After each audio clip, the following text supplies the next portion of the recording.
L'actualité régionale en 8 minutes. Merci de votre fidélité. Vous êtes bien avec nous ce vendredi 14 septembre. D'abord vos prévisions météo. On espère une belle journée dans l'ensemble malgré les nuages bien présents du littoral à la métropole lilloise. Le temps devrait quand même rester sec aujourd'hui. Quelques perturbations visibles mais sans gravité. Côté température, après une matinée assez fraîche, moins de 10 degrés relevés par endroits tôt ce matin. On aura des valeurs à peine de saison cet après-midi pour les maximales. 17 degrés sur la côte entre Boulogne-Calais et Dunkerque, 18 à Saint-Omer et 19 degrés à Lille. On en reparle évidemment après ce journal. À la une du sport, l'événement du week-end, le tennis et la Coupe Davis, la demi-finale entre la France et l'Espagne au stade Pierre-Mauroy dès cet après-midi 13h30. Toutes les informations à savoir quant aux rencontres programmées. Les premières donc dès cet après-midi avec pour les Français Benoît Paire et Lucas Pouille. Le double demain et les matchs décisifs dimanche. Voyez les images des derniers entraînements et du tirage au sort hier. Le sujet est complet, signé Vincent Vieillard. Pour la quatrième fois, au stade Pierre-Mauroy de Villeneuve-d'Ascq, il va y avoir une rencontre de Coupe Davis qui va se jouer ce week-end. Alors après la Suisse, la Serbie ou encore la Belgique, place à une demi-finale et cette fois-ci face à l'Espagne. L'Espagne marquée par l'absence de son numéro 1, Rafael Nadal, pour cette rencontre. Alors ce jeudi, face à une centaine de journalistes français mais aussi espagnols, avait lieu le tirage au sort, le déroulé de cette rencontre. Et on peut vous dire que ce vendredi à partir de 13h30, ce sera Benoît Paire qui va commencer la première rencontre, suivi du deuxième simple qui sera joué lui par Lucas Pouille.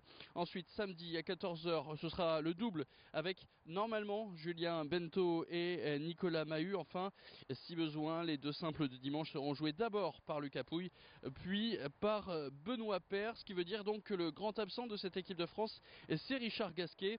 Un choix pas forcément facile à faire pour le capitaine Yannick Noah. Bien, le choix était pas facile. Les joueurs, le niveau de des joueurs est assez égal. Voilà, ils ont fait une belle préparation. On a pas mal d'options durant le week-end. Voilà, Benoît va commencer. Il a fait une belle préparation. Il s'est intégré très rapidement à l'équipe, aux entraînements. Et ça s'est vraiment bien passé. Il est en forme, il joue bien. Lucas, de même. Mais je sais que j'ai aussi des options pour le samedi et le dimanche. L'autre surprise, c'est la première sélection de Benoît Paire qui va donc jouer le premier match ce vendredi, mais aussi, si besoin, le dernier jeu décisif, donc de dimanche. Un premier match et des rencontres attendues par les spectateurs, mais aussi par Yannick Noah. Ça faisait longtemps qu'il était aux portes de l'équipe de France.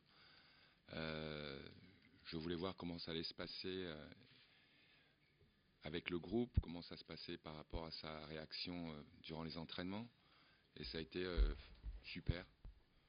Et puis il y a la gourmandise de l'autre côté où on attend quand est-ce qu'il va casser 5-6 raquettes. Et là vous allez kiffer, vous allez voir ma gueule, ça va être marrant. Je suis très honoré de ma première sélection, très content de jouer demain.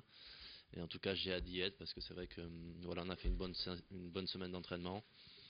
Ça s'est bien passé avec tout le monde et même Mana qui n'est pas là aujourd'hui a fait vraiment une super semaine. Donc voilà, on est en forme, on a envie de gagner et maintenant je vais donner le maximum pour rapporter mon premier point. Un stade Pierre-Mauroy que les Bleus connaissent forcément après leurs nombreuses rencontres qu'ils ont jouées ici, mais un stade Pierre-Mauroy où il reste encore des places que vous pouvez trouver assez facilement sur internet pour assister aux rencontres de vendredi, samedi et dimanche.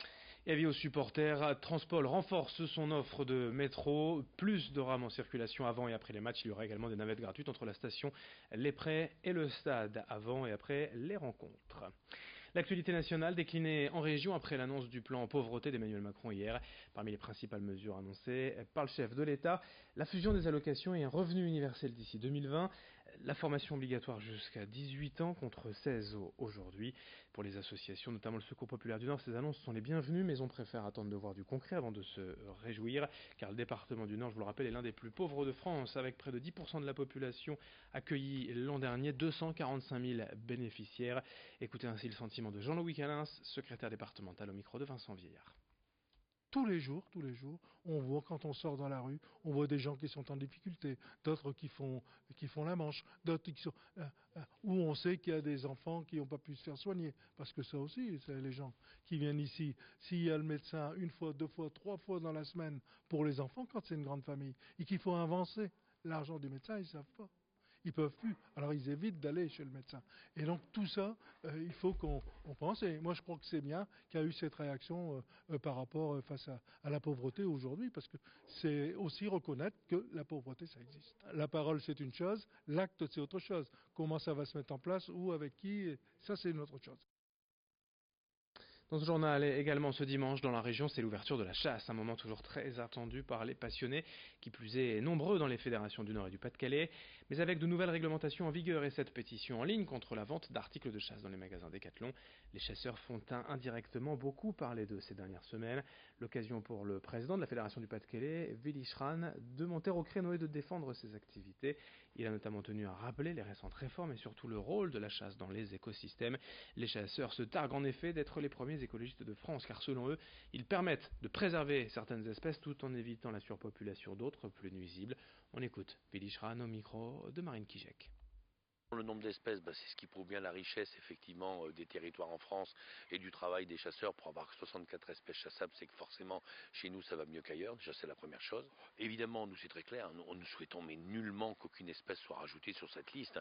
Bon là c'est un petit peu le tiroir caisse de la LPO de jeter l'étendard et le chiffon rouge en disant voilà forcément ils vont chasser plus. Non, non, non. Ce qu'on veut c'est simplement adapter la chasse pour quelque chose de moderne et la faire entrer dans le 21e siècle. Voilà. Donc pas d'espèces en plus à chasser, pas de période en plus à chasser, mais adapter de façon intelligente et non clivante, je dirais, la gestion de toutes les espèces et des territoires à une réalité moderne et une approche moderne de la biodiversité. Pour finir, demain, samedi, c'est le World Cleanup Day, une journée mondiale de mobilisation citoyenne pour nettoyer la planète. Plus de 150 mobilisations, rassemblements prévus, comme ce jogging ramassage de déchets demain matin autour de la citadelle à Lille, mais aussi toutes sortes d'actions de nettoyage du littoral, exemple à Calais, Malo-les-Bains, Outreau ou Ambleteuse. L'idée, c'est tout simplement de se réunir sur une zone précise et de ramasser tous les déchets sauvages que l'on peut trouver pour dire stop aux 4 milliards de tonnes de déchets abandonnés chaque année dans le monde. Pour trouver un événement près de chez soi, rendez-vous sur le site du World Cleanup Day. Fin de cette édition régionale, merci à vous de l'avoir suivi. À suivre, bien évidemment, d'autres informations dès le prochain quart d'heure. Une nouvelle édition du journal de la rédaction.